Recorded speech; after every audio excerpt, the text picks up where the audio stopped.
भी ये नहीं कहता कि महिलाएं केवल महिलाओं के लिए काम करें। महिला सशक्तिकरण का तात्पर्य ये है कि एक महिला इतनी सशक्त हो जाए, इतनी समर्थ हो जाए, इतनी सक्षम हो जाए कि वो केवल एक परिवार को दिशा ना दे, वो एक समाज को दिशा दे, विश्व को दिशा दे। और ब्रह्म कुमारी आश्रम के माध्यम से जिस तरह से सभी दीदी, सभी ब्रह्म कुमारी, पूरा परिवार महिलाओं के द्वारा पूरे समाज को साधने के लिए, पूरे समाज को एक दिशा दे रहा है, यह अपने अतुलनीय है और एक सशक्त नारी सशक्तिकरण का प्रमाण भी है। क्योंकि जैसा मैंने सीखा जब से मैं संपर्क में आई हूँ, शिवानी दीदी जी को सभी लोग जानते हैं, उनके उद्बोधन सभी सुनते हैं, तो जब आप सुनिए तो समझ में आता है कि ये उद्बोधन किसी एक व्यक्ति के लिए नहीं होते हैं और न ही उनके लिए होते हैं। ये उद्बोधन हमेशा सिखाते हैं कैसे आप श्रेष्ठ जीवन जिए। जो आध्यात्मिकता है वो कभी भी धर्म से जुड़ी नहीं है। धर्म का तात्पर्य यही है, धार्यति इति सा धर्मा, जो धारण करने योग्य है वह धर्म है। धर्म किसी भी समाज, जाति या किसी भी देश का कोई उससे बंधा नहीं है। धर्म तो एक रास्ता है, एक संचालन करने का, अपने को संचालित करने का एक तरीका है। और ब्रह्म कुमारी जी के जो संदेश है, जो इस आश्रम के संदेश है, राजयोग के संदेश हैं, वो ये सिखाते हैं कि कैसे आप सही तरीके से जिए। और अध्यात्म, मुझे लगता है ऐसा कोई व्यक्ति नहीं है, ऐसा कोई समाज नहीं है जहाँ अध्यात्म की आवश्यकता नहीं है। अध्यात्म कभी भी किसी भी धर्म से बंधा नहीं है। अध्यात्म इसलिए आवश्यक है जिससे कि हम अपने को साध सके। और महिलाओं के लिए मुझे लगता है अध्यात्म और आवश्यक है, क्योंकि अध्यात्म हमें सिखाता है किस प्रकार से हम अपनी साधना करें, हम किस प्रकार से अपने को संकेंद्रित करें, अपनी ऊर्जा को संकेंद्रित करें और उस ऊर्जा के द्वारा अपने परिवार को सही दिशा दें। वास्तव में दीदी आपने सही कहा कि महिलाएं स्वतंत्र तो हो रही है पर स्वच्छंद भी हो रही है। तो अध्यात्म ये सिखाता है कि स्वच्छंदता नहीं करना है, स्वतंत्र होना है, सशक्त बनना है, सबल बनना है।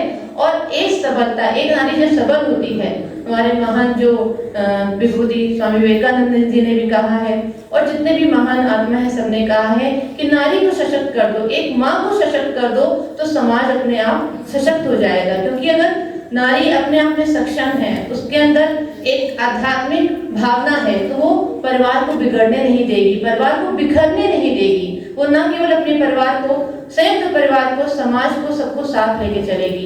तो आध्यात्म तो बहुत आवश्यक है और आध्यात्म कार्य क्षेत्र में भी उतना ही आवश्यक है। क्योंकि जब हम कोई किसी कार्य क्षेत्र में आगे बढ़ते हैं तो बहुत सारी कठिनाइयां भी आती हैं, बहुत सारे कठिन समय भी आते हैं। लेकिन जो आध्यात्मिक है, जैसे कि कोई भी अध्यात्म, कोई भी संत सिखाते हैं कि ईश्वर पे विश्वास करो, तो हमारे कार्य क्षेत्र में भी वो विश्वास कार्य करता है। जब कठिन परिस्थिति आती है तो वो विश्वास कार्य करता है कि कुछ भी अच्छा ही होगा, बुरा नहीं हो सकता।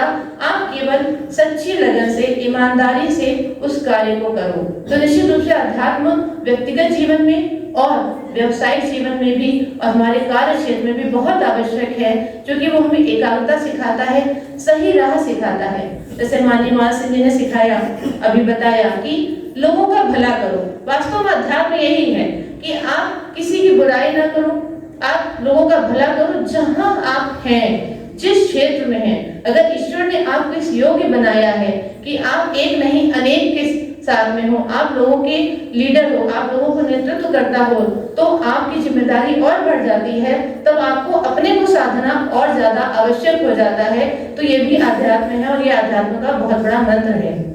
आज जैसे कि आयोजन है महाशिवरात्रि का, तो और साथ ही साथ महिला दिवस का, मैं बहुत बहुत शुभकामनाएं, बधाई देना चाहूंगी कि इन दोनों विषयों को यहाँ पर एक किया गया है।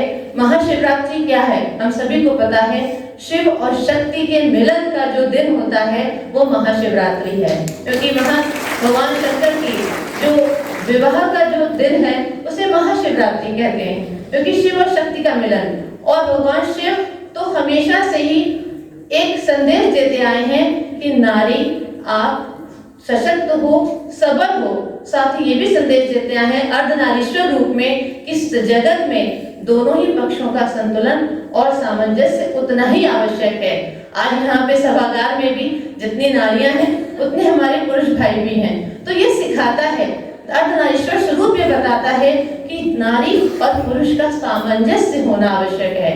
अंतर्राष्ट्रीय महिला दिवस ये नहीं सिखाता है कि केवल महिलाएं उस दिवस पर अपने समाज के 50% जो युवजन हैं उनको अपशब्द कहें या उनके बारे में बुराइयां करें। वो ये सिखाता है कि उनको साथ लेके चलें, क्योंकि अगर मुझे लगता है कोई नारी सफल है तो निश्चित रूप से समाज का सहयोग होता है, उसके परिवार का सहयोग होता है, उसके जीवन साथी का सहयोग होता है, तभी वो नारी भी आगे बढ़ पाती है। तो दोनों ही पक्षों का सामंजस्य बहुत जरूरी है। जब ये दोनों पक्ष एक साथ बढ़ते हैं तो वो परिवार बढ़ता है, वो समाज बढ़ता है और विश्व बढ़ता है। तो भगवान शिव अपने अर्धनारीश्वर स्वरूप के माध्यम से ये सिखाते हैं कि दोनों पक्षों का सामंजस्य कितना महत्वपूर्ण है। वो पुरुष को प्रेरणा देते हैं कि वो भी तुम्हारी तुम्हारी 50% भाग है, तुम्हारी शक्ति का आधा भाग है तुम्हारी अर्धांगिनी, उसको सम्मान दो, उसका आदर करो। समाज में अगर आप हो तो समाज का 50% अंग नारी है, उसको सम्मान दो, और जब आप उसको सम्मान दोगे समाज आगे बढ़ेगा ही। साथ ही नारी को भी बताते हैं कि स्वच्छता नहीं है, तुम्हें तो सबलता का संदेश मैं देता हूँ, और तुम उस शक्ति के साथ केवल अपना ही नहीं विश्व का कल्याण करो, पूरे विश्व को एक मार्गदर्शन दो। क्योंकि अगर धरती पर ईश्वर का कोई रूप है तो वो माँ है, वो नारी है। तो अगर वो नारी सशक्त होगी तो निश्चित रूप से पूरा समाज सशक्त होगा। इन दोनों ही संदेशों को सार्थक करते हुए जो आयोजन है, इस आयोजन के लिए मैं सभी आयोजनकर्ताओं को, इस आश्रम को बहुत बहुत बधाई, बहुत बहुत शुभकामनाएं, धन्यवाद देना चाहूंगी। और इस आयोजन के लिए आप सभी को पुनः बहुत बहुत धन्यवाद। बहुत बहुत